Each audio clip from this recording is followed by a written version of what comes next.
ये सूरह हुद कुरान की बहुत अहम और ताकतवर सूरों में से एक है। ये मक्के में उतरी थी जब मुसलमानों पर बहुत ज्यादा मुश्किलें आ रही थी। इस सूरह का नाम हजरत हुद अलैहिस्सलाम के नाम पर रखा गया है, जो एक पैगंबर थे और जिन्हें अल्लाह ने अपनी कौम आद की तरफ भेजा था। सूरह हुद का माहौल और मकसद।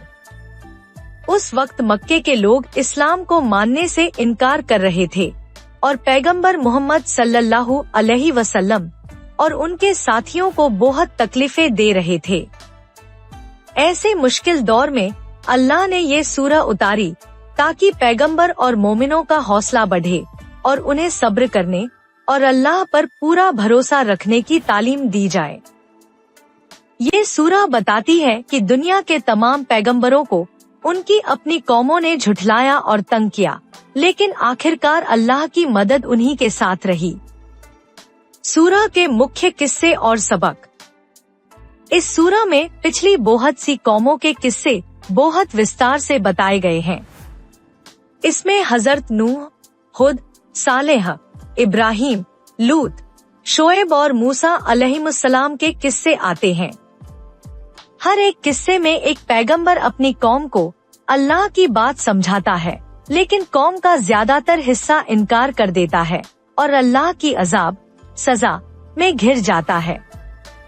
हजरत नूह का किस्सा ये बताता है कि उन्होंने सैकड़ों साल तक अपनी कौम को समझाया, लेकिन बहुत कम लोग माने। आखिर में नूह अलैहिस्सलाम को एक कश्ती बनाने का हुक्म हुआ और एक भयानक तूफान आया जिसमें सारे काफिर डूब गए। हजरत हुद का किस्सा। उनकी कौम आद ताकत और ऊंची इमारतों में बहुत घमंड करती थी। हुद अलैहिस्सलाम ने उन्हें सच्चाई का रास्ता दिखाया, लेकिन उन्होंने न माना। आखिर में एक भयंकर आंधी आई जिसने उन सबको बर्बाद कर दिया। हजरत सालेह का किस्सा। उनकी कौम समूद ने अल्लाह की निशानी एक ऊंटनी को जानबूझकर मार डाला। इस वजह से एक जबरदस्त चीख ध्वनि ने उन्हें आ लिया और वे सब नष्ट हो गए।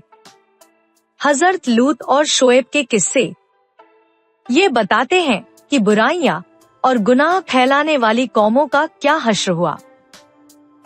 इन सभी किस्सों से एक बड़ा सबक मिलता है।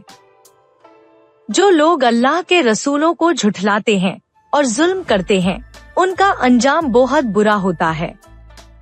दूसरी तरफ जो लोग ईमान लाते हैं और अच्छे काम करते हैं, अल्लाह उन्हें बचा लेता है और जन्नत का वादा देता है।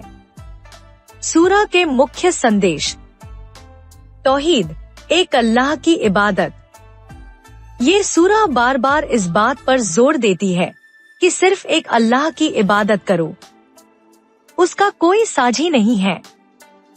मूर्तियों और दूसरी ताकतों को पूजना बिल्कुल गलत है।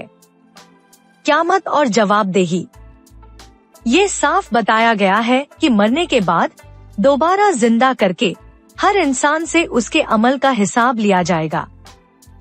जो अच्छा करेगा उसे जन्नत मिलेगी और जो बुरा करेगा उसे जहन्नम की सजा भुगतनी पड़ेगी। सब्र और अल्लाह पर भरोसा, तवक्कुल। पैगंबर मोहम्मद सल्लल्लाहु अलैहि वसल्लम को और सभी मोमिनों को हिदायत दी गई है कि मुश्किलों में घबराओ मत, दुश्मनों के जुल्म पर सब्र करो और पूरा भरोसा अल्लाह पर रखो, वही सबसे बेहतर रक्षक है। तौबा, पश्चाताप। अल्लाह बार बार इंसानों को संदेश देता है कि गुनाह करने के बाद फिर से सीधे रास्ते पर आ जाओ। जो सच्चे दिल से तौबा करेगा, अल्लाह उसकी तौबा कबूल करेगा, क्योंकि वह बहुत मेहरबान और माफ करने वाला है। दुनिया की जिंदगी एक इम्तिहान है। ये दुनिया स्थायी नहीं है। ये आकी चमकदमक और सुख सुविधा धोखा है। असली और हमेशा रहने वाली जिंदगी आखिरत, परलोक की है। इसलिए इंसान को चाहिए कि वह इस दुनिया के फितने, परीक्षणों में न फंसकर अल्लाह के हुक्म के मुताबिक चले। सूरह की उपयोगिता। सूरह हुद हर मुसलमान के लिए एक रोशनी और हिदायत का स्रोत है।